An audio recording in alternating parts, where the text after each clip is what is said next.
Okay, do you want to know a secret? I've made every single one of these downsizing mistakes that I'm about to share with you. Every single one. And we're not talking little mistakes either. These are the ones that kept me holding on to stuff much longer than I probably should have. Stuff I ended up moving from one place to another, leaving me scratching my head, wondering why. Like 27 totes of Christmas decorations that I carried down a flight of stairs, onto a moving truck, into a storage unit, then up two flights of stairs in this empty nester home, only to sell most of it 6 months later. Yes, an embarrassingly true story. So, today I'm going to walk you through the four biggest downsizing mistakes I've made myself because there's a pretty good chance you're making at least one of them too.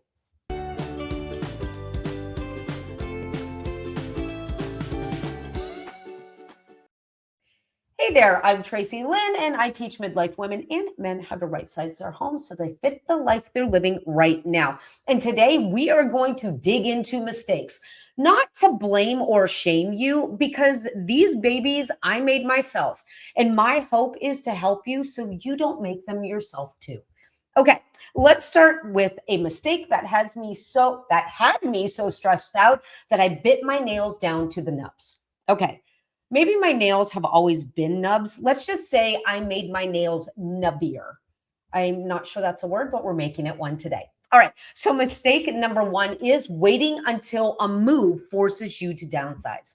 So, there's a big difference between downsizing when you have time to go at a slower pace and deciding what to keep because there's a moving truck coming in 5 days and you're moving into a rental home that is basically the size of the bathroom at the 7-Eleven. I think that is when rash decision making became my superpower. And yes, I did learn this one the hard way. So, when we sold our family home, it sold much faster than we even thought it would. We didn't even have a house lined up for us to move in yet. That's how quickly it sold, right? So there we were, moving truck backed up to our garage, our boys loading it up. And I remember standing there thinking, oh, no problem. This is all going to fit. We're fine. Everything's fine. Only to find probably, I don't know, 20 minutes later that it wasn't even close to fine. About halfway through loading that truck, it became clear that everything we owned was never going to fit in our rental. So what did I do? I made rash decisions, fast ones. Grab this, leave that, throw whatever we can into storage, and we'll deal with it later. And to be fair, some of those decisions, they turned out to be absolutely fine. But plenty of them weren't even decisions at all. They were just reactions, right? I wasn't asking myself what I actually needed or what I even wanted. I was asking myself what could physically fit on the truck in the next 10 minutes. That's not downsizing. That's triage and panic mode. So here's the lesson I learned the hard way. Downsizing while you have time and control looks completely different than downsizing while your kids are standing in your kitchen waiting on you to load the truck. When you have time, you can ask yourself real questions like, sorry, I hit my microphone again, and you can see it, it's in the way. Does this fit my life today, right? Is this something I need to have around? Is this something I use or something I routinely skip over? And when you don't have time, you can only ask one question. Will this fit in the truck? So if there's even a whisper in the back of your mind that a move might be coming, whether it's 6 months or 6 years, that whisper is your invitation to start right now. And here's a tip that's going to make everything easier. When you get stuck about whether or not to keep an item, just ask yourself this question. Is this something I would be willing to move into my empty nester home? Because, oh my gosh, how I wish I had that question in my back pocket a couple years ago when I did this move. Oh, what a difference that one question would have made. Okay, next mistake. And this one is a personal one. And I mean a really personal one because for years, my approach to sentimental items wasn't really an approach at all, right? When it came to memory things, I basically had one setting. Keep all the things, every single one. Okay, so this mistake is starting with hard sentimental stuff first. So if I had things that came from a family member, I kept it. Every card my kids ever made me, keep. Every card my kids ever received themselves. Oh, yeah, I kept those too. Baby clothes, toys, awards, craft projects, so many craft projects. Even the most random things went into the keep box, like my oldest son's first sliver. Yes, an actual sliver. It was taped onto a little square piece of tissue and it was taped down, right? So it couldn't move. And it was written on in pen, the date that it happened and what it was. Yes, ridiculous. Because this small sliver of wood basically became a museum piece that I kept stored in one of, I don't know, 8 large totes for just him. But the lesson here is this. It's not the sliver or the totes or all the stuff that I saved. It was my default setting that had me keeping every little thing no matter what. I never considered what I had, never sorted it or decided what was meaningful enough to keep. So instead of having treasured little cherished collections for each of my kids, childhoods that I don't know, I could look back on someday, reminisce, remember the story too. I had a ridiculous collection of random boxes, bags, and totes, completely unlabeled, filled with a mix of things that mattered and a mix of things that didn't. It was all just stuff, buried and mixed together, equally important and equally meaningless, all at the same time. And here's why I think this mistake is so dangerous. If you start with the hardest sentimental box first, before you've built up any confidence making decisions, you're going to freeze. I know I did. And like me, you're going to stare at that box completely overwhelmed and land on the easiest possible answer. Keep it all for now and deal with it later. But here's the thing, that paralysis doesn't stay in the sentimental box because once you've told yourself that decision is too hard to make, that becomes your answer for everything. Like the bag of highlighters in your home office, the stack of beach towels in your linen closet. Oh my gosh, the junk drawer, or in my case, drawers that are in just about every single room of your home. Suddenly, you're keeping all that stuff too, not because it's meaningful and hard, but because you've trained yourself that not deciding feels safer than deciding. So if you're standing on at the edge of your downsizing journey and looking at that one box, the one that's filled with adorable newborn baby clothes that belong to somebody you love, do yourself a favor. Don't start there. Start with the easy stuff. The spatulas, the throw pillows, the collection of pet toys that has taken over one corner of your family room. Get comfortable making decisions and learn to trust what you decide so you can build that muscle. Because by the time you finally do open that sentimental box, and you will, you'll be in a place of confidence instead of panic. And that changes everything. Okay, this next one snuck up on me because I had no idea what I was doing until I was packing up my kitchen for our move. And that's mistake number 3. If it fits, it stays. All right, picture this. Me in my kitchen 3 days before our move, getting ready to box up our dishes. And what should have been a normal job quickly became hilariously absurd. Because what I thought was one set of dishes quickly multiplied as I sat there pulling more and more out, realizing I actually had 5 full sets of dishes and a huge random collection of plastic plates, some from 1978. I think one had the Flintstones on it and one had the Jetsons on it, if you can visualize how old those plates were. And what should have filled just one box, I think filled 4 boxes in a plastic tote.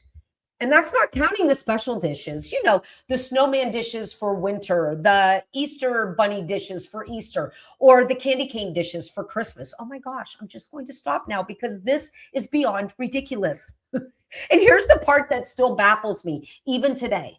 I didn't realize I had so many because they all fit. We had so many cabinets in our other kitchen, right? All those dishes fit just fine. There was room, so there it sat. And that's where this mistake comes out to bite you. Because if we continue to keep things because they fit without ever questioning if the amount is still reasonable for how we're living today, we will have a storage unit rather than a home. Because having the space to hold something and needing that something are 2 completely different things. Sure, my kitchen could hold 5 sets of dishes, but that didn't mean that I used 5 sets of dishes. I used the same set every single day. Actually, when it was just my husband and myself, we used the same 2 plates over and over again. The rest were just sitting in a cabinet, apparently waiting for a dinner party I was going to host for 42 people. Just kidding. I don't host dinner parties. So when it came time to move, I quickly realized 2 sets were all we needed, one for every day and one for good. And the funny thing is, that was probably all that we needed the entire time. I just never noticed because there was always room for more. So here's what I want you to do. And this is something we've never done before. So let's have fun with it. I want you to hit pause on this video, right? Just hit pause. I'll wait here till you get back.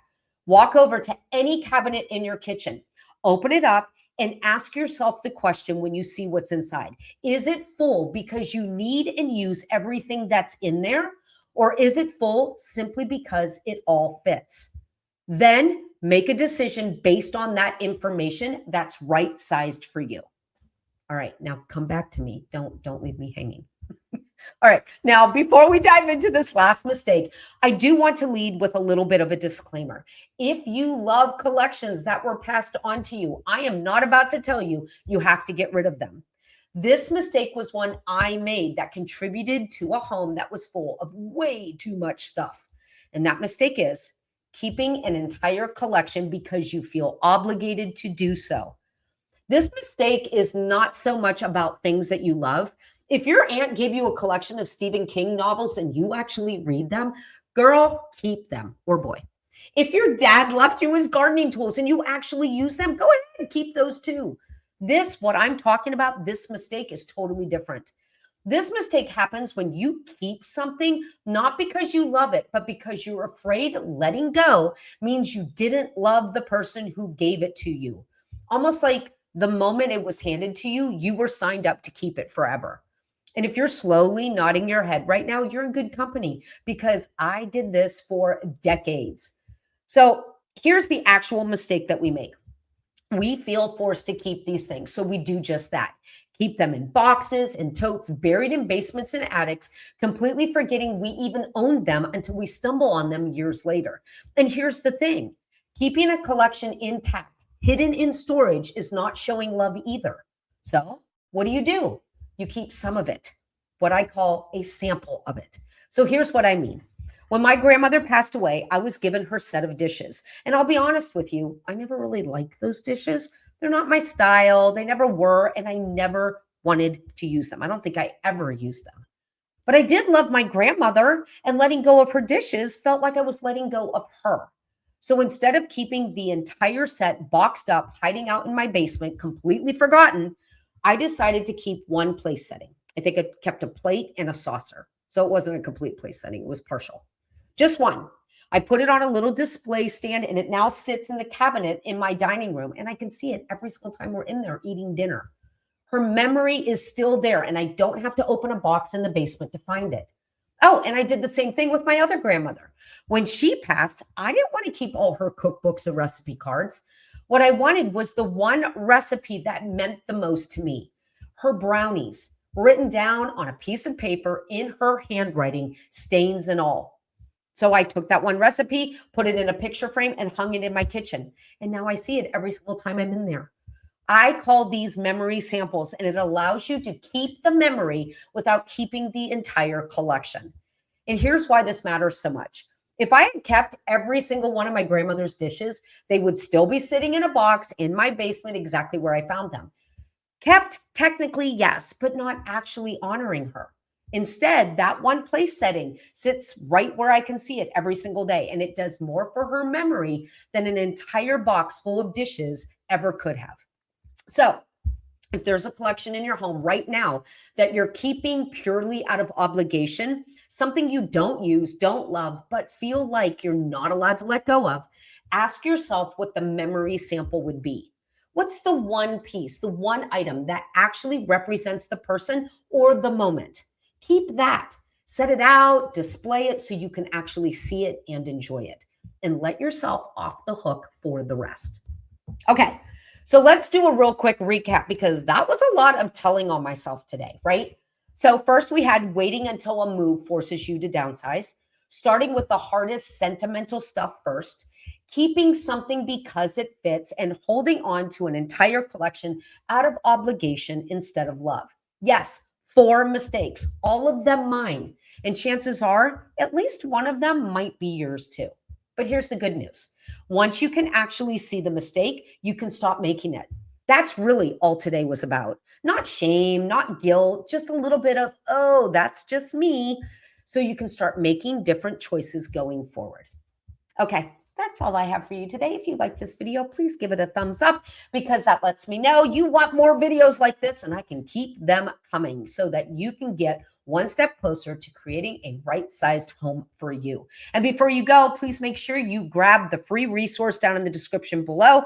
I think this one is how to downsize for a move, which is perfect for our topic today. One last thing, if you have an area in your home that you're struggling with or you're making one of these mistakes, share it in the comments. I really do read every single one. The good, not so good, and yes, the absolutely ridiculous. Those are the ones that make me laugh out loud. Okay, take care. I'll see you in the next video. Bye.